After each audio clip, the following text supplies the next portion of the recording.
இன்றைய தினம் இந்திய தளபதி நாடாளுமன்ற எதிர்கட்சி தலைவர், நாளைய பிரதமர், எங்கள் இளம் தலைவர் ராகுல் காந்தி அவர்களின் பிறந்த நாள் விழாவை கொண்டாட இங்கு அனைவரும் ஒன்று சேரி கொண்டாடி கொண்டிருக்கின்றோம்.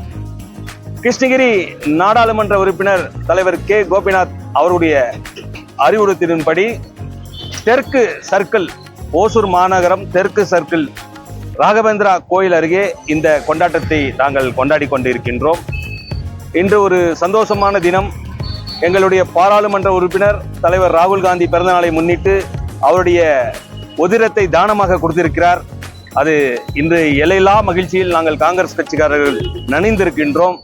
அதே மாதிரி இந்த நிகழ்ச்சிக்கு ஏற்பாடு செய்து நம்மளை இங்கே வழிநடத்தி வந்திருக்கின்ற சாதிக் பாஷா தம்பி அவர்களுக்கும், மூத்த தலைவர் அண்ணன் கிருஷ்ணன் அவர்களுக்கும், மதிப்புக்குரிய அக்பர் பாய் அவர்களுக்கும், சகோதரி வெங்கா அவர்களுக்கும், சகோதரி ஜெயலட்சுமி அவர்களுக்கும், இளைஞர் காங்கிரஸ் உடைய தொகுதி தலைவர் பாசமிகு தம்பி நதீம் அவர்களுக்கும், முபாரக் பாய் அவர்களுக்கும், முக்தார் அவர்களுக்கும், சலீம் மசூத் அவர்களுக்கும் நான் வாழ்த்துக்கள் சொல்ல கடமைப்பட்டிருக்கின்றேன். திரு விஸ்வநாத் அவர்களுக்கும் வாழ்த்துக்கள் சொல்ல கடமைப்பட்டிருக்கின்றோம். இந்தியா முழுவதுமே இன்று வெற்றி கொண்டாட்டங்கள் ஆங்காங்கே கொண்டாடி கொண்டு இருக்கின்றனர்.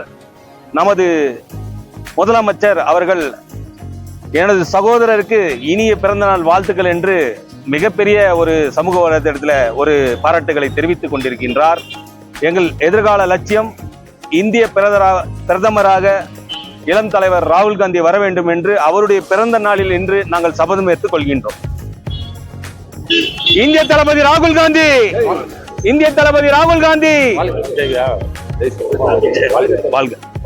இந்திய தளபதி ராகுல் காந்தி, இந்திய தளபதி ராகுல் காந்தி, அன்னை சோனியா, இளம் தலைவி பிரியங்கா காந்தி, தமிழ்நாடு காங்கிரஸ் கமிட்டி, கிருஷ்ணகிரி பாராளுமன்ற உறுப்பினர் கே கோபிநாத், ஓசூர் மாநகர காங்கிரஸ் கமிட்டி, தெற்கு சர்க்கிள் கமிட்டி.